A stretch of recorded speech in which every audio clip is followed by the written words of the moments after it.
ఇవాళ ప్రభాకర్ రావు అనే వ్యక్తి అనేక కుటుంబాలను నాశనం చేశాడు.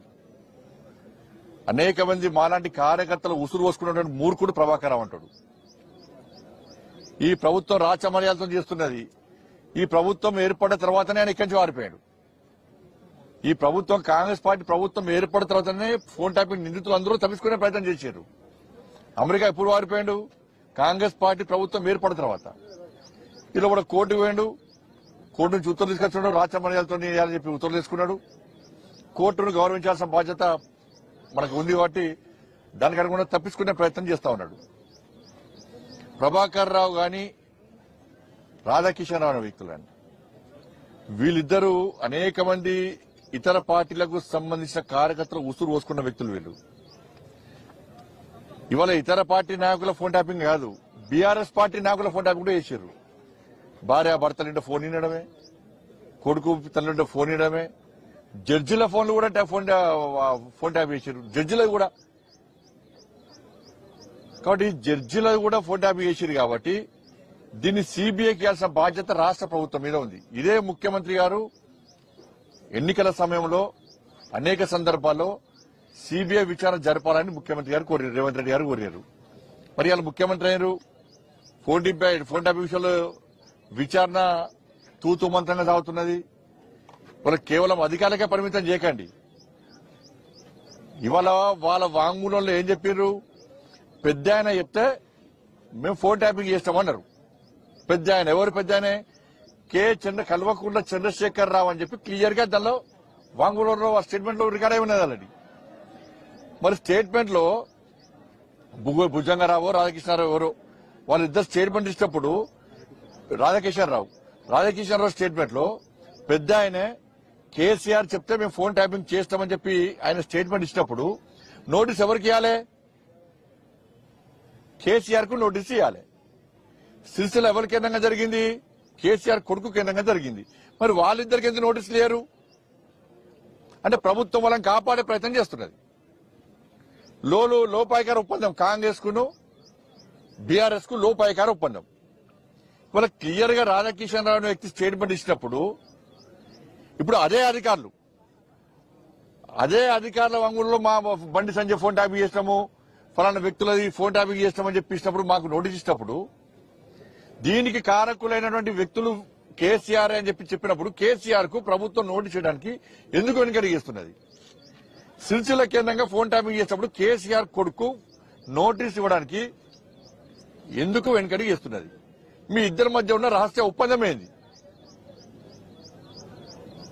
కనీసం ఏ ఒక్క విషయంలో కూడా మీరు ఇలా పట్టించుకోకుంటే వాళ్ళ కేసీఆర్ కుటుంబం వల్ల ఎన్ని కుటుంబాలు నాశనమైనాయి, ఎంతమంది భవిష్యత్తు నాశనం చేశారు. 109 కేసులు పెట్టిరన్న మా మీద. 109 కేసులు, ఒక్కటి కాదు రెండు కాదు. ఇదే ప్రభాకర్ రావు అనే వ్యక్తి సీఎంఓ ఆఫీస్ ను అడ్డగా వేసుకుని మా ఫోన్లు వినుకుంటూ, నాలాంటి అనేక మంది నాయకుల కార్యకర్తల ఫోన్లు వినుకుంటూ, జడ్జిల ఫోన్లు వినుకుంటూ, మా సొంత విషయాలు వినుకుంటూ ఏ విధంగా రాచిరంపాన పెట్టిండు, ఏ విధంగా ఉసురు పోసుకున్నాడో తెలంగాణ సమాజానికి అంతా తెలుసు. ఇలా కోర్టు నుంచి ఉత్తర్వులు చేసుకుని అమాయకంగా గడ్డం పెంచుకొని ఓ నీతివంతుల లెక్క సిన్సియర్ ఫెలో లెక్క నటిస్తే ఎవరు నమ్మడు ప్రభాకర్ రావు అనే వ్యక్తిని. నేను ప్రభుత్వాన్ని మళ్ళీ చెప్తున్నాను, మీరు ప్రభాకర్ రావు అనే వ్యక్తికి ఈ రాచ మర్యాదలు ఇచ్చిన బంద్ చేయరు. ఫస్ట్ వాళ్ళ కోర్టు ఇతరులు ఇచ్చినప్పుడు మనదే కోర్టును రాష్ట్ర ప్రభుత్వం ఎందుకు సంప్రదించలే? ఇలా రాష్ట్ర ప్రభుత్వము ఎందుకు పిటిషన్ వేయలే? అండర్స్టాండింగ్ లోపాయికార ఒప్పందం. కానీ ప్రభాకర్ రావు ఏమంటారంటే నా ఎక్స్టెన్షన్ కేవలం అప్పటి డీజీపీ మాత్రమే, ఆ నాయకులతో మాకు సంబంధం లేదని చెప్పి చెప్తారు. ఈ అందరూ అమాయకులు ఇప్పుడు నోట్లు నిలబడితే ఏం చేయాలన్నట్టు ప్రభాకర్ రావు. అందరు నాశనం చేసిందే ప్రభాకర్ రావు. ఎవరు తెలుసు? మీకు తెలుసు, మాకు తెలుసు.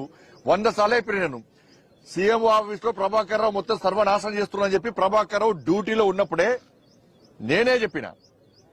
ఇవాళ అంతెందుకు ఈ దొంగ పేపర్ లీకేజ్ అని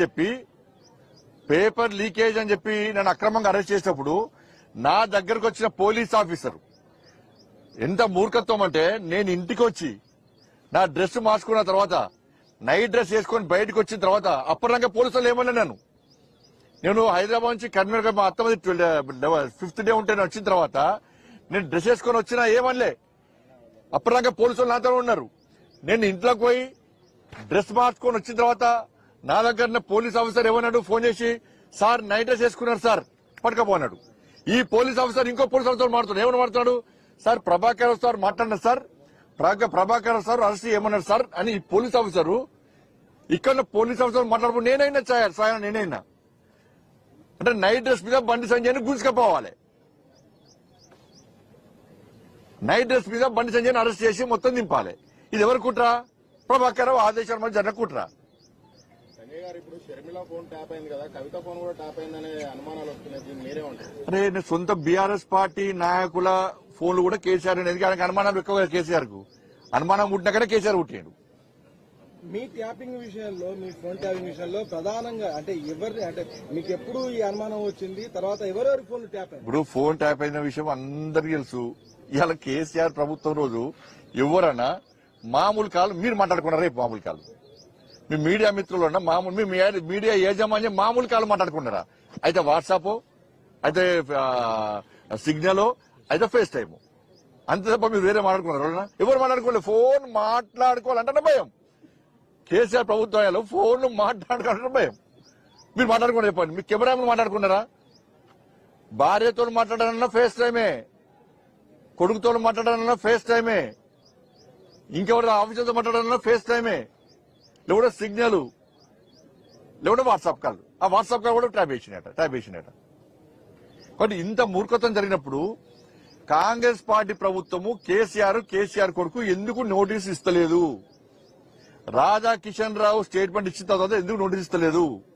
ప్రభాకర్ రావు అనే వ్యక్తికి రాచ మర్యాద లేంది. దీనికి అంతటి కారణం వీళ్ళే. వీళ్ళని కాపాడే ప్రయత్నం కాంగ్రెస్ పార్టీ ప్రభుత్వం చేస్తున్నది. మాకు నోటీస్ చేయడం కాదు, మమ్మల్ని ఈ ఎవిడెన్స్ కోసమో స్టేట్మెంట్ కోసం పిలవడం కాదు. మేము ఇప్పటికీ ఎక్కడికైనా వస్తాం, మేము 100% వస్తాం. మేము ఇప్పుడు మార్గం తీసుకుపోండి. కేసీఆర్ అనే వ్యక్తి కేసీఆర్ కుటుంబము తెలంగాణ రాష్ట్రాన్ని సర్వనాశనం చేసిర్రు. కాళేశ్వరం విషయంలో సర్వనాశనం చేసిర్రు. తెలంగాణ రాష్ట్రాన్ని 1,00,000 కోట్లు పెట్టి ఆదాయాన్ని దెబ్బ కొట్టిర్రు. ఫోన్ ట్యాపింగ్ చేసి ఇట్లా ప్రజల యొక్క సామాన్య ప్రజల యొక్క సంజయ్ గారు మీరు ట్యాపింగ్ అంటున్నారు, కేటీఆర్ ఏమంటున్నారు అంటే కేంద్రం పెగాసస్ అనే ఒక సాఫ్ట్వేర్ ని ఇజ్రాయెల్ నుంచి తీసుకొచ్చి మా ఐఫోన్లలో కూడా వేసింది, ఐఫోన్ వాడు మాకు నోటీస్ పంపాడు, ట్యాపింగ్ చేసింది వాళ్ళు, మేము చేయలేదు అని చెప్పేసి ఆయనే అన్నాడు. ఆయన ఏమన్నాడు అంతకుముందు? ఏదో కొంతమంది చేస్తాం కావచ్చు అన్నాడు. మరి అప్పటిక్కడ ఎత్తులు పెట్టావా? ఆయన అన్నాడు కదా, అందరు ఏదో కొంతమంది చేసిన ఆయన ఒప్పుకున్నాడు. ఇప్పుడు నేనేమంటున్నానంటే ప్రభాకర్ రావు అనే వ్యక్తి అమెరికా నుంచి ఇండియాకి వచ్చినప్పుడు కేసీఆర్ కొడుకు అమెరికాకి ఎందుకు పోయిండు? ప్రభాకర్ రావు అనే వ్యక్తి ఇండియాకి వచ్చే ముందు కేసీఆర్ కొడుకు అమెరికాకు ఎందుకు పోయిండు? ఇద్దరి మధ్య ఏం జరిగింది? అమెరికాలో ఏం జరిగింది? ఏం కలిసి మాట్లాడుకున్నారు? ఈయన అమెరికాకు పోయినాగానే ఆయన వచ్చేందుకు సరెండర్ అయ్యాడు.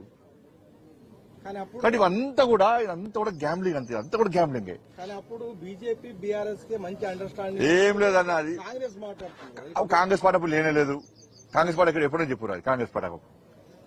కాంగ్రెస్ పార్టీ నాయకులు ఫోన్ ట్యాపింగ్ చేయలే. ఒక రేవంత్ రెడ్డి గారిది, ఉత్తమ్ కుమార్ రెడ్డి ఒక 5 చేసి, కానీ మా అందరూ చేసిండు కదా.